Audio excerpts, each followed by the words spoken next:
मगच्या बा भयणीनो एक बाय आमच्या हांगा आश्रमाक आयली आनी मागण्या घेतली ती आनी ती म्हणाली की आमचे लागीं म्हजो पूती मिसा कोसाना मागणें म्हणना सांजेचें म्हाका दूख म्हाका तकली फडफड म्हजो पूत मागण्याक वचना म्हजो पूत मिसाक वचना आतां आमी मागणें म्हणटाना आमच्या मागण्याक बसना ताका पयला राग येता आनी मागण्याक बसना म्हणून आनी तशें तिची धूय मागणें करिना म्हणून दोगांय बेंगलोर कामाक आस इंजिनियरींग जावन मागण्याक ती बेंगलोर आसात कामाक आसात आवयचो मोग करतात घरा पयशे धाडटा सगळें करतात ती घरा येयल्यार मागण्याक बसनात आनी थंय आसल्यार ती मागण्याक म्हणलें नाका तांकां मागणें म्हणलें ताका नाका म्हणून आनी तशेंच ती आयतारा मिसाक वच म्हळ्यार मिसा वचनात सांजेर फ्रेंड्सांच्या घरा येतात लेट करून येतात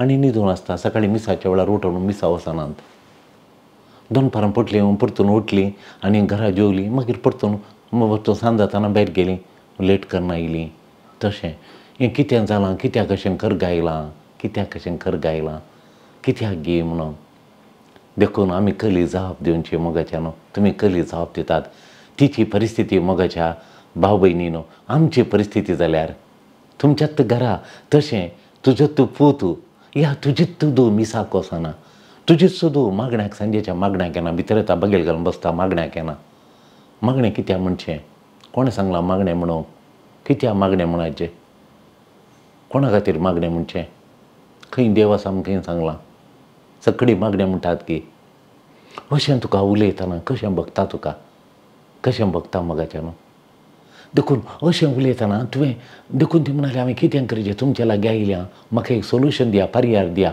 म्हजो हो समस्यो आमकां सगळें आसा म्हजो न्हवरो आणकी काम करता पयशे धाडटा पयशे कांय आमकां उणें पडना घरांत बेडो जाता कांय उणें पडना आनी आमकां येदो व्हडलें घर बांदलां आमी येदो व्हडलें घर ओलें मार्बल आनी घालून घर बांदलां आमकां कांय उणें ना आतां उणें पण म्हळ्यार म्हाका दोस्ता खावंक जेवंक म्हाका वग गाणा म्हाका खावंकच नाका जेवंक नाका म्हूण बगता कित्याक म्हूण सांगल्यार म्हजीं भुरगीं मागणें करिनात घरा येयल्यार आनी ती बिलकूल आयताराचे मिसाक वचनात कित्याक तुमी म्हाका पर्याय दिया म्हज्या भुरग्यांनी मिसायच्या बरी म्हणून देखून हांवें सांगलें पर्याय तुज्या भुरग्यांनी मिसायचो पर्याय म्हजेड आसा म्हूण चिंतलाय गे तुवें पयलें तुज्या जिणयेक पळय तुज्या जिणयेचेर एक नादर घाल म्हळ्यार हांवें पयलीं तुज्या जिणयेचेर एक नादर घाल तुका जाता इतलें साधन कर क्रिस्ताचो उर्बेस्त पाटलावदारी जावन तूं जावं क्रिस्ताची उर्बेस्त पाटलावदारी जावं तूं उर्बेस्त पाटलावदारी घे पळय तूं उर्बेस्त पाटलावदारी घे पळय क्रिस्ताचो खरो उर्बेस्त पाटलावदारी जावंक तुकाच तूं रुपांतर कर येदोळचें पळय नाका क्रिस्ताचो पाटलावदारी क्रिस्ताचो फॉलोवर ऑफ क्रायस्ट वय तशें फर्वेंट फॉलोवर ऑफ क्रायस्ट तुवें जायचें फर्वेंट फॉलोवर ऑफ क्रायस्ट तुवें जायचें क्रिस्ताचो खरो उर्बेस्त उर्बा तुजे लागीं उर्बेस्त पाटलावदारी जायचें तुकाच तुवें रुपांतर करूंक जाता तितलें सादान तूं कर तुका रुपांतर करूंक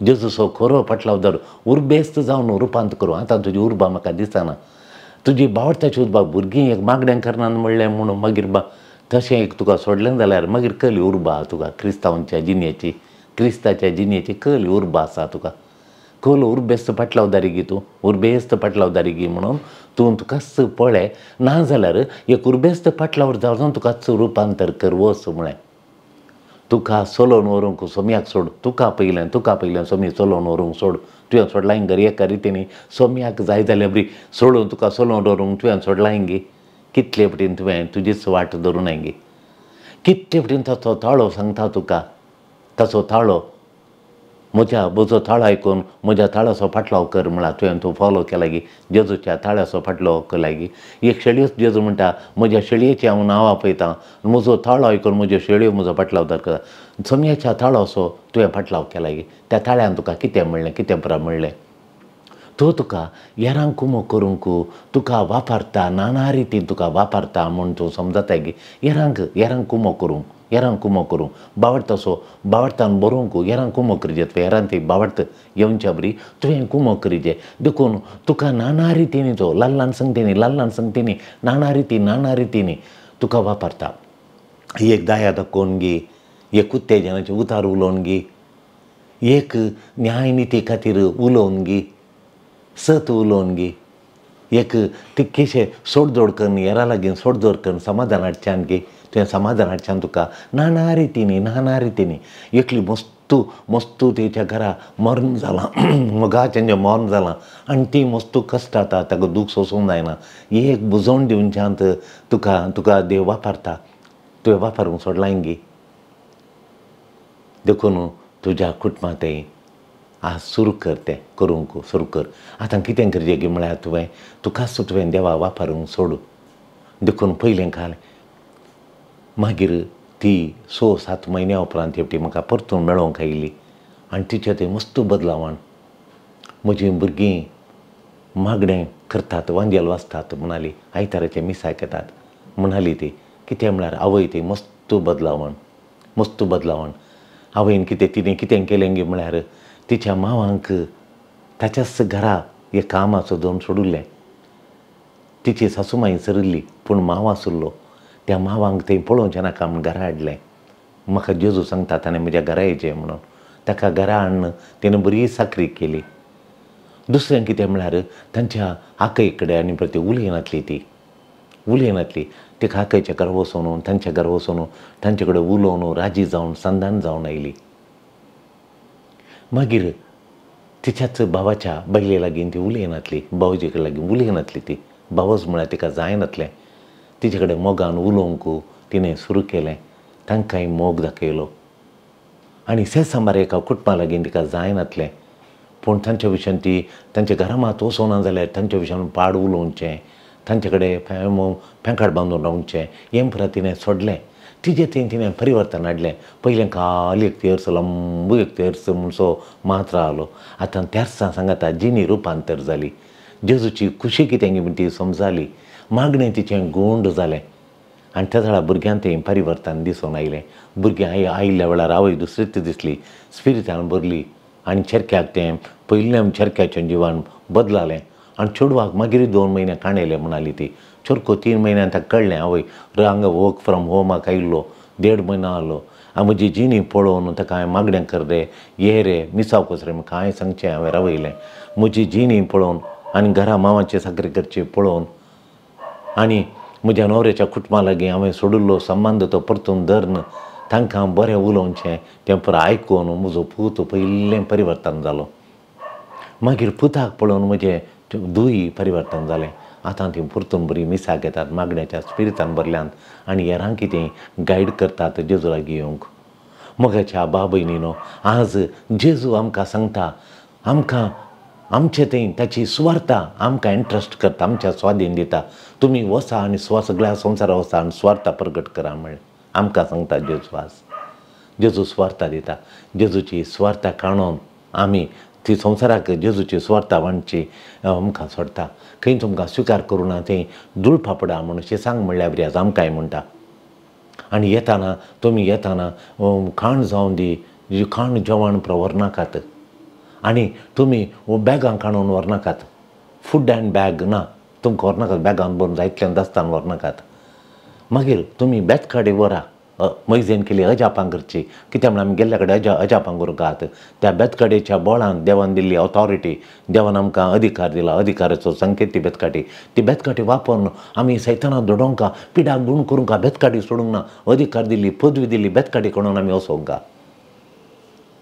आनी मागीर व्हरतना पांयांक वणो घालूंक आहात पांयांक वणो म्हळ्यार खाली पांयान वचोंक म्हळ्यार इल्लीश वचून इतलाग येवचें इतलें न्ही तितली वाट न्ही आमी मस्त करूंक लायफ लाँग आमचें मिसांग करूंक देखून पांयांक वणो जायचें पयशे येताना वणो घालता हांव देखून पांयांक वणो घालचें म्हळ्यार पयशे येचें म्हणून देखून वणो सोडिनाकात वणो घाला म्हणटा वणो करता म्हळ्यार मस्त चलोवंक आहा तुमकां व्हडीतलें 2 दिसांनी पांय दुखले आनी फाटी येवंक ना आमकां वणो घालूंक आहात आनी मस्त मिसांग काम करूंक लायफ लाँग मिसांग काम करूंक देखून वणो घालीचें म्हूण सांगलां देखून आमकां मिसांव दिल्लें आमी करता गे म्हूण पळया एक घडी बरो आज नियाळ्या मोगाच्या बा भयणीनो आतां जेजून सांगलें वसा तुमी स्वार्था प्रगट करा म्हूण तो जेजू दोगांक धाडटा. शिसांक मात धाडलें आमकां ना हांगी. ह्या आयताराच्या वांजेलांत जेजू आपल्या शिसांक धाडटा. अध्याय 6 7-13 श्लोक जेजू शिसांक धाडटा वो स्वार्था प्रगट करूंक धाडटा. जेजू शिसांक धाडटा स्वार्था प्रगट करा म्हूण सांगता आनी स्वार्था प्रगट करूंक जेजू शिसांक धाडटा. आनी जेजू शिसांक स्वार्था प्रगट करूंक धाडटा आसतना देवाचें राज प्रगट करूंक आनी ताचो संकेत म्हूण सांगल्यार सैतानाचें बोळ मोडूंक, सैतानाक नाश करूंक, सैतान सुटोवंक, पिडा गूण करूंक, सैताना वरवीं अशुद्धा वरवीं आयिल्ली पिडा गूण करची पदवी तांकां दिता. आनी वसा म्हणटा जेजू पदवी दिवन धाडटा. आनी शीच वचोन तांचें मिसांव करतात. मोगाच्यानो तर आज आमकां कितें म्हणटा जेजू आमकां कितें तांकां शिसां मात म्हणलें आमच्या काल्यार नात की. हांवें आयल्या वार आयकलें एकलो मिशनरी कपल्स फॉर क्रायस्ट म्हूण हांगा आसा कोडयार DSCचेंच आसा मिशनरी कपल्स फॉर क्रायस्ट म्हूण. आनी तो सक्रीय व्यक्ती एकलो मस्तू जाणारी आनी अनुकूल आसलो एकलो व्यक्ती तांचो आसा. देवान ताका ददोसकाय दिल्या. ददोशी तो वय ताका देवान बेसांवान दिल्यान ताच्या कुटुंबाक. आनी तो एक व्हडल्या कुटुंबां सोदता म्हूण व्हडल्या कुटुंबांत जल्मालो तो ग्रेस कुटुंबांतलो. तो वो मिशनरी कपल्स फॉर क्रायस्ट सांगता तो आमकां भेट करूंक आयिल्लो मागण्या विशयांत इल्लें उलोवंक आनी परत आयिल्लो आमचे कडेन मागण्याच्या विशयांत इल्लें चर्चा करूंक आनी परत. आनी तो आयल्या वेळार म्हणालो हांगाचें खंय एक काजारी जोडें हांगा काजार जाल्लें ती बरी अनुकूल आसलीं बरीं शिकपाचीं. ती बिहाराच्या त्या बॉर्डरार खंय आसा खंय बिहार म्हळ्यार कुग्रामांत आनी सोदून काडलां खंय. आनी ती हांगा न्हू शिकपी जोडीं काजार जाल्लीं सोम्या खातीर सगळीं जिनी आमी सोम्या दिता म्हूण सांगून हांगा थावन कोडी हाडटा न्हू ती थंय बिहार थंय खंय वचून रावल्यांत खंय ती. आनी व्हडलें थंय रावल्यांत आनी तांच्या कर्साक जाय पडल्यार हीं तांकां ती हांकां तिळसिता जाय पडल्यार कर्साक खंय म्हणी इल्लें उणें पडलें तांकां खंय जाय पडल्यार स्कोली सादी जिणी ती जियेतात खंय ते सोम्या खातीर. आनी तांकां पळोवन थंयचो लोक क्रिस्तांव म्हणून क्रिस्त कोण म्हणून समजतात. तांची सादी तांची सती न्यायनितीची आनी स्पिरितान भरली जिणी पळोवन तांची दया काकुळट बिरमत पळोवन त्या गांवांत एक बड्याचें घर करून ती रावल्यांत ती कुग्रामांत ते बिहारांत त्या कुग्रामांत आसात व्हडल्यांत तें होली दुबळिकायचो जागो. थंय वचून हांगा वाडिल्लीं हांगा शिकलीं भुरगीं काजार जाल्ल्या उपरांत थंय वचून जियेतात. तांची कुटुंबां जिणे थंय जियेतात. तांकां पळोवन लोक एक विचित्र म्हूण तांकां लोकांक बगता. हीं पळोवंक इतलीं सुडसुडीत इतल्या सोबायेचीं इतलीं अनुकूल आसलीं कोडयाळ वचून थंय वचून रावल्यांत. आनी तांकां गरज पडल्यार हांगा कोडयाळचे हीं मिशनरी कपल्स फॉर क्रायस्ट ती तांकां इल्ली कुमोग थंय धाडून दितात. आनी हीं तांच्या खातीर मागण्यो करून तांकां आत्मीक तरान close spiritually very close to them खगलें मिसांव तें करतात. मोगाच्यान खगलें मिसांव करतात. देवाचें मंदामेन देवान दिल्लो मिसांवचें काम करची जबाबदारी आमच्या स्वाधीन केल्ली आमी कशीं थोडीं जियेतात म्हूण पळय हांगी कशीं जियेतात बरी खोलो संतोश जाता तें आयकताना. मोगाच्यान खोलो संतोश जाता. देखून आज जेजू सुवार्ता प्रसारूंक आमकां उलो दिता आमकां सांगता बोधन करचें प्रिचींग करचें सुवार्ता प्रिचींग करची वय. आनी स्वार्था प्रिचींग करचें म्हळ्यार पाताक रडा प्रिचींग करचें म्हळ्यार पाताक रडा म्हूण सांगचें.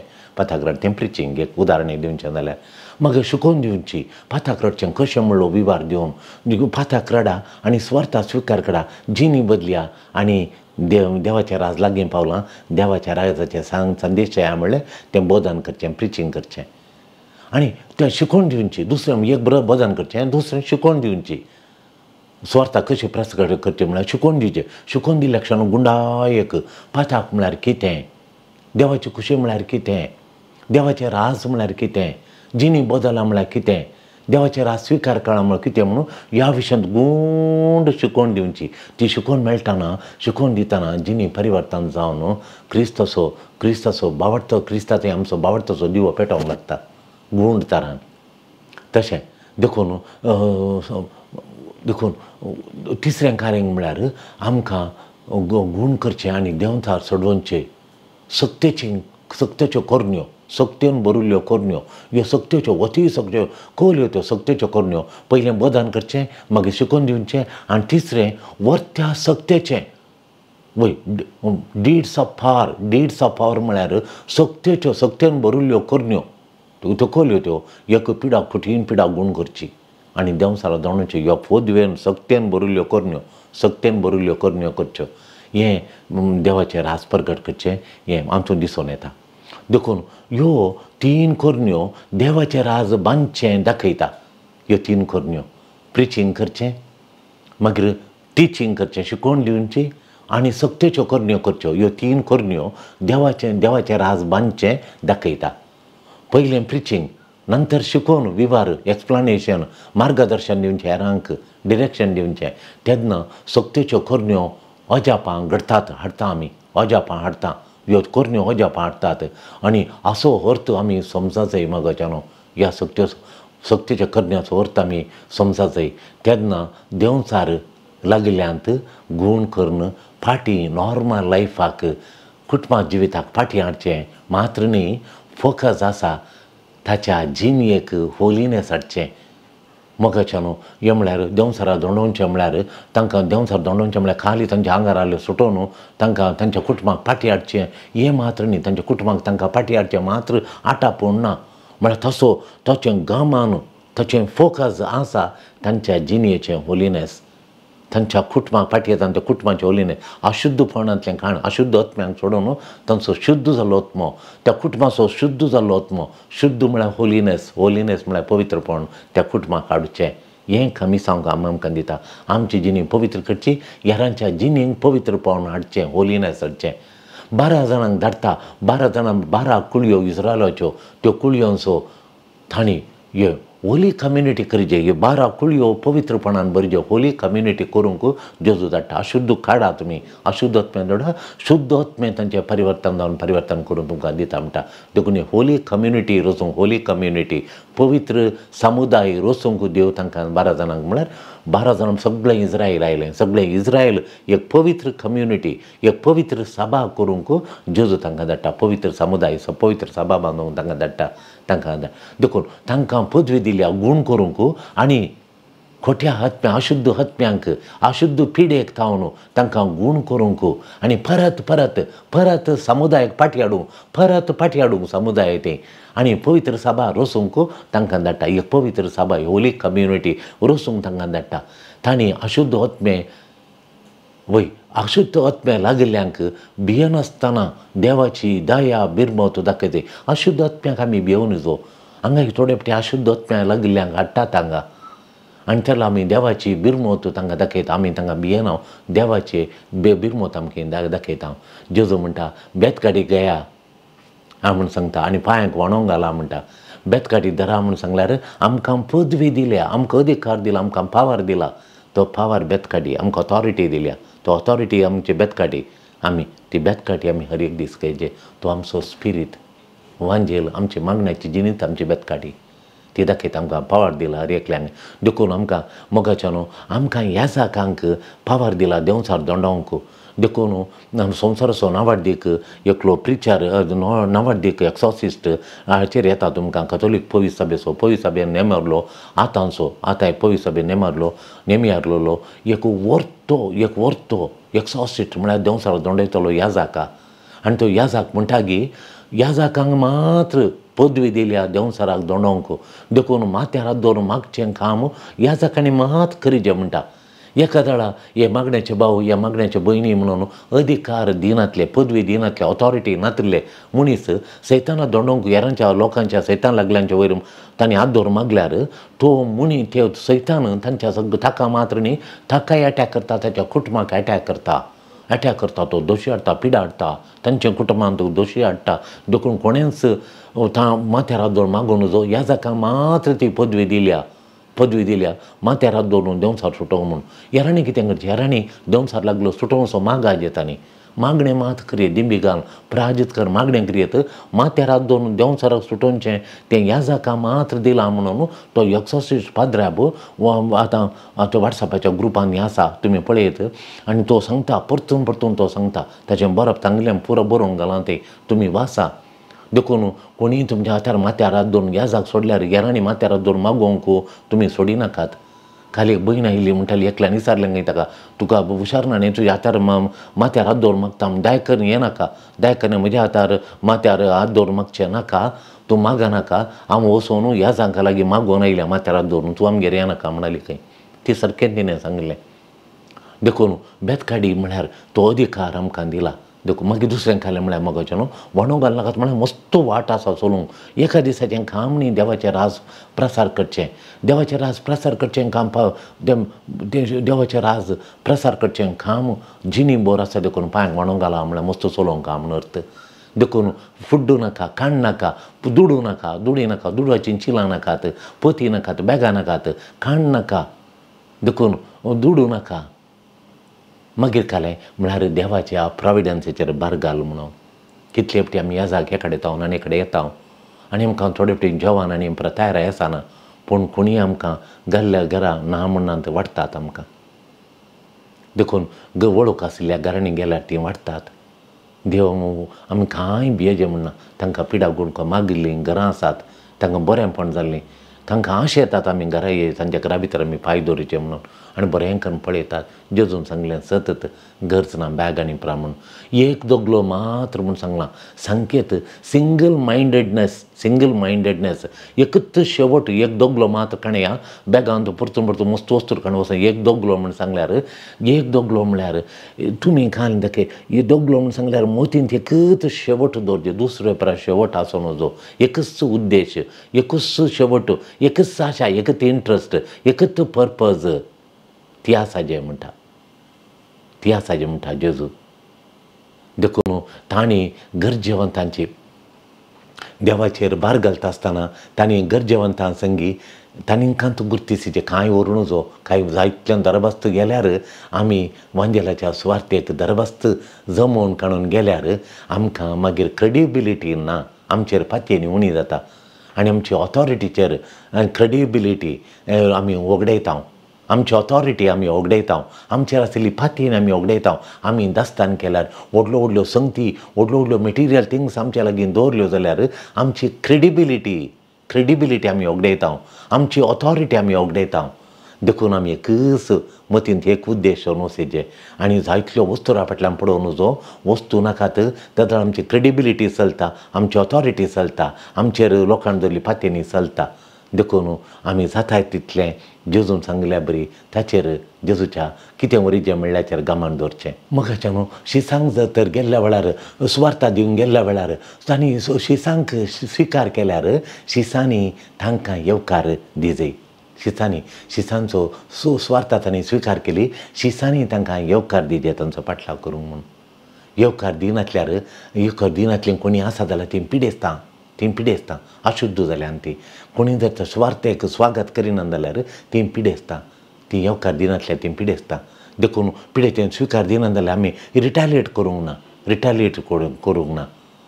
देखून सोमी आमकां आज कोडयाळच्या परजेक, आमकां कोडयाळच्या देव परजेक सोमी आमकां कसलें मिसांव दिता. Today what is the mission is giving to the church of Mangalore, church in Mangalore. What is the mission he gives to the church in Mangalore? कोडयाळच्या पवित्र सभेक जेजू आज कसलें मिसांव आमकां दिता, हें कशें अर्थ करचें. पवित्र सभेचें दस्तावेज गरजेचें म्हणून आज जनतेस एक आसा व्हडलें दस्तावेज. ताच्या उपरांत इव्हेंजेली अनुन्शिआंदी म्हणून हें एनसायक्लिकल पापा पाऊल सोव्यान 1975 दिल्लें हें पापान दिल्लें दस्तावेज इव्हेंजेली अनुन्शिआंदी, इव्हेंजेली वांजेलाचो वांजेल प्रसारा म्हणून इव्हेंजेली अनुन्शिआंदी. मागीर आज जेंतेस म्हणलें दस्तावेज दिल्लें तें जावन आसा राष्ट्रांक वसा आनी वांजेल प्रगट जा. आज जेंतेस राष्ट्रांक वसा आनी स्वार्था प्रगट करा म्हणून. ह्या दस्तावेजां इव्हेंजेली अनुन्शिआंदींत 3 तरांचें मिसांव खरी येता म्हूण पाप सांगता. 3 तरांचें मिसांव करूंक आसा म्हूण पाप सांगता. पयलें मिसांव कलेंगेन, पयल्या तराचें मिसांव कलेंगेन बावडताचो दिवो बरो प्रकाशीत जळटा.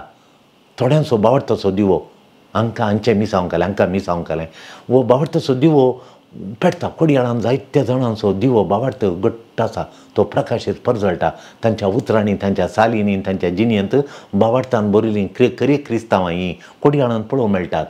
आनीक खालें जांचे मिसांव खालें म्हळ्यार तो बाबार्थाचो उजवाड प्रकाश उणो जावंक सोडून नजो तो बाबार्थ आणकी प्रकाशीत जायचे आणकी तो पेटाचे परजळाचे आनी तांच्या परजळच्या उजवाडान जेजू दिसाचे संवसाराक तें काम तांणी करचें हें तांचें मिसांव काम. दुसऱ्यांक खालें म्हणटा दुसऱ्यांक खालें म्हळ्यार बाबार्थाचो दिवो आदी मागां परजळटलो कुटुंबांत तांच्या जिणयेंत परजळटलो. आतां दीस येताना व्हडलीं कामां व्हडलीं घरां व्हडलीं खारां जाल्ल्या उपरांत खंय प्रकाशाचो दिवो रिस्केर आसा फालवोनच्या रिस्केर आसा पुक्कू जावच्या रिस्केर आसा तो वो बाबार्थाचो दिवो फालवोनच्या रिस्केर आसचो हें दुसरें मिसांव आमचो परतून पेटच्या बरी करचें मिसांव इगर्मतेचें कोडयाळांत.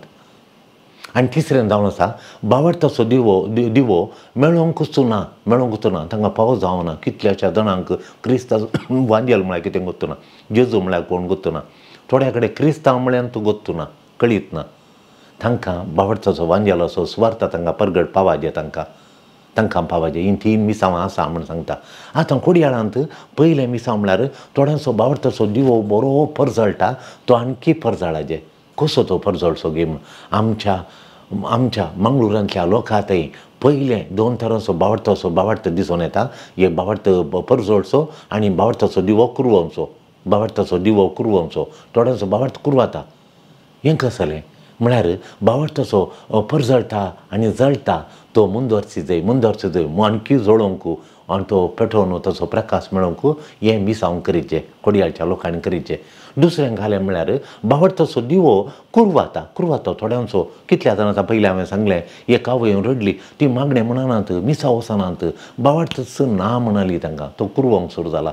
आतां केन्ना पुक्क जाता म्हणना देखून आतां कारणानंतर तो कुरवाता तो कारणानंतर कुरवंक सुरू जाला सुवार्थ तांकां पावना.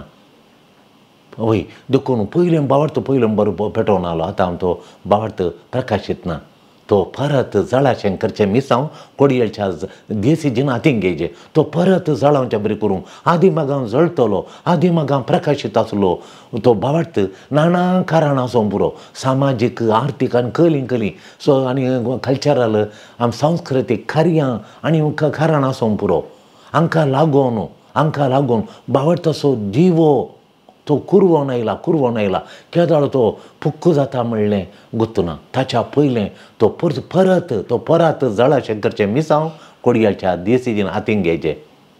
देखून जेजू म्हणटा वसा तुमी थंय हांगांनी हांगांनी इस्रायलाच्या सांडून गेल्ल्या शेळयां लागीं वसा बाबड सांडिल्ल्या शेळयां लागीं वसा म्हणटा येत हांकां उद्देश येवन ह्या वयच्या भुरगीं ती शेळयो जावन आसात.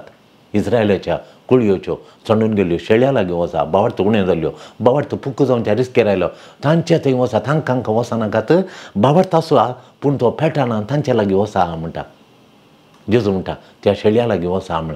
देखून आमच्या कुटुंबांत युवा जाणां मागण्यांक आसात गी मिसाक वेतात गी एक घडीभर आमच्या कुटुंबाचेर नदर घालया तांची आमच्या कुटुंबांत गॉस्पल वॅल्यू वांजेलाची वांजेलाची मौल्यां आसात गी बरी क्रिस्तांव जियोंक मार्गदर्शन तांकां दाखयल्या देवाचो विश्वास तो पळय धाकल्याक एक सांगलें जाल्यार बरी जिणी जियोंक मार्गदर्शन देखून मांजेलाची मौल्यां जावन आसात आमकां ती मौल्यां बरी जिणी जियोंक एक मार्गदर्शन दितात. खंय वांजेलाची मौल्यां एक सांगता वांजेलाची मौल्यां म्हळ्यार देवाचेर विश्वास तो मोगाळ बाप म्हूण ताका पातयेवचें लवींग फादर म्हूण ताका पातयेवचें एक इवेंजेलिकल वर्च्यू तें बायबलाची एक वांजेलाची एक मौल्यां वांजेलाची मौल्यां जावन आसात. आनी एक काल्याक म्हळ्यार आमचो मोग केल्या बरी पेल्याचोय मोग करा म्हणलो जेजूचें उतार तें वांजेलाचें मौल्यां तें निती खातीर आनी नितीच्या पाटतींत रावचें निती खातीर आमी झुजचें हें वांजेलाचें मौल्यां जावन आसा.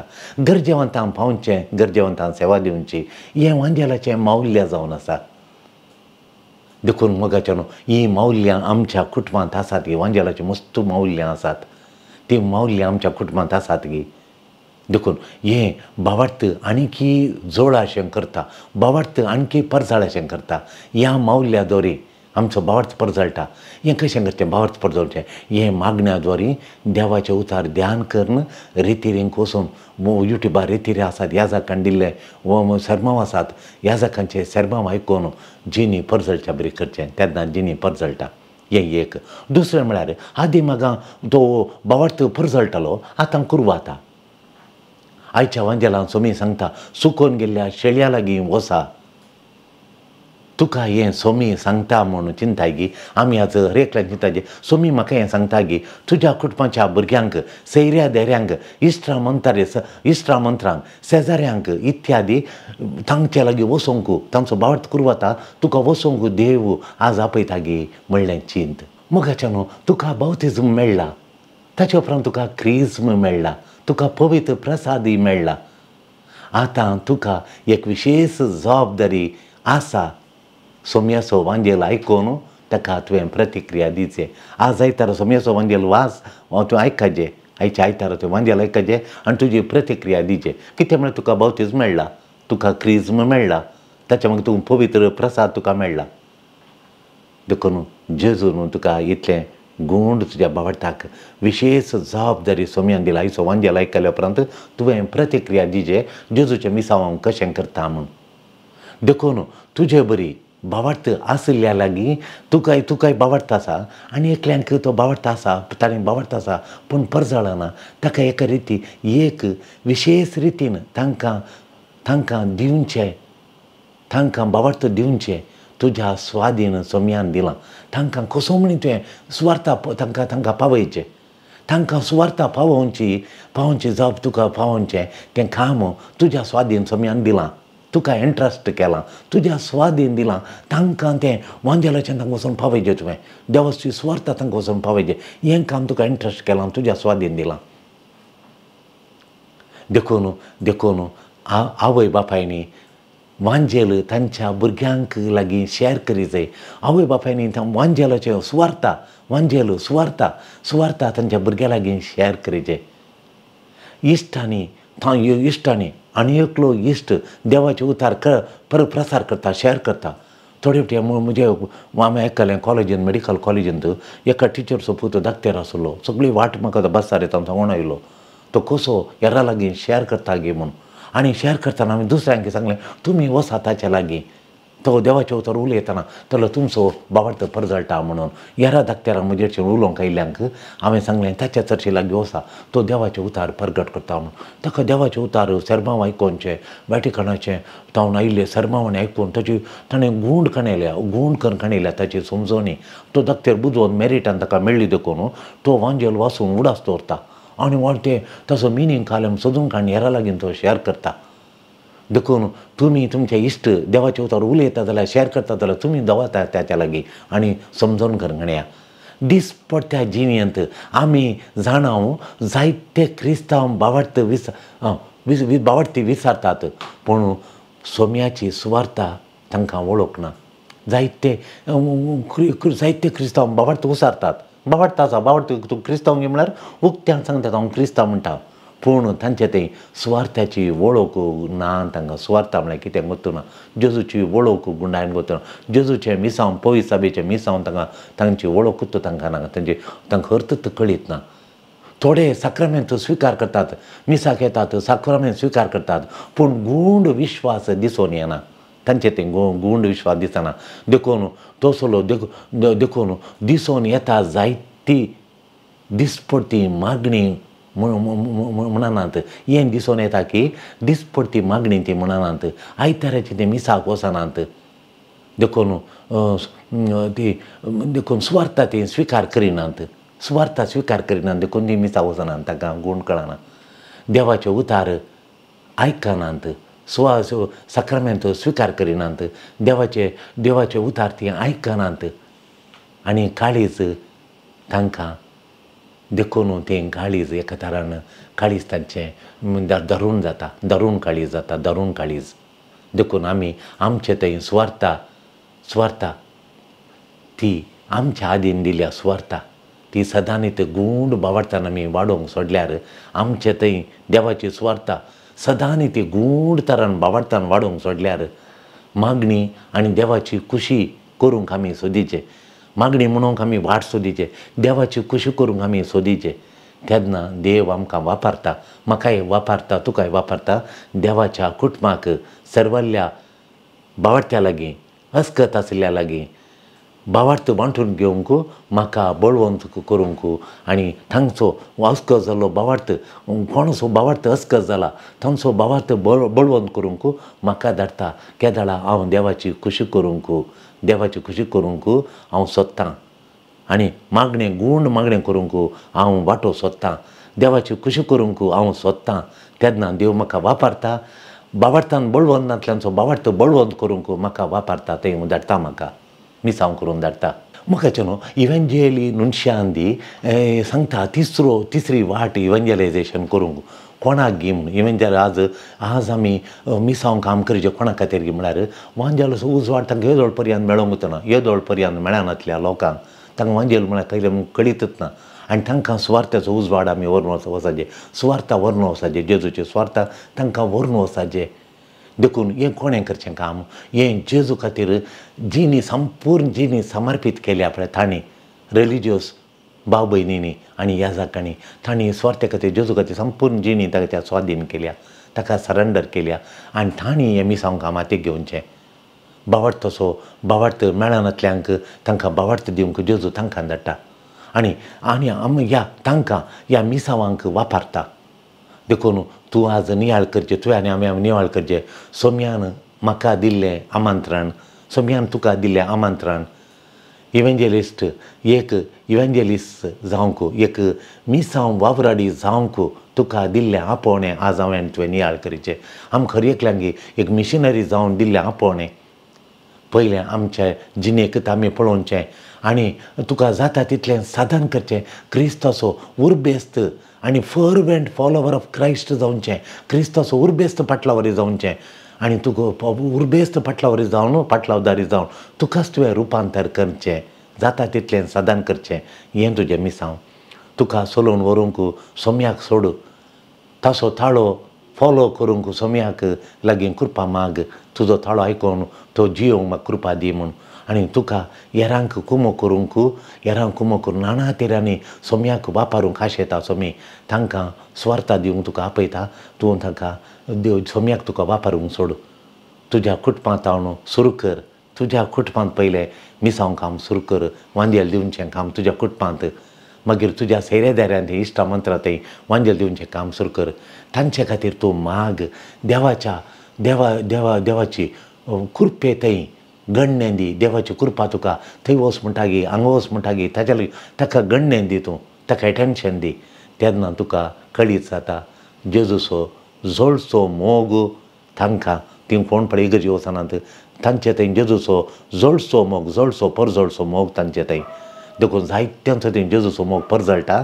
केदार तुका कळटा तूं देवाच्या कृपेक गणनें दिताय आनी तेन्ना तुका कळीत जाता देव तांचो कितलो मोग करता. देखून आमी स्वार्थ व्हरून ताका दिजे म्हूण कळीत जाता. हें मिसांवचें काम करूंक सोरेस्पर जावन आमकां एक कृपेचो मिशनरी जावंक आनी मिशनरीचे उर्बेन मिसांव काम करूंक सोरेस्पर देवाक आशिर्वादीत करून मागया. आमेन.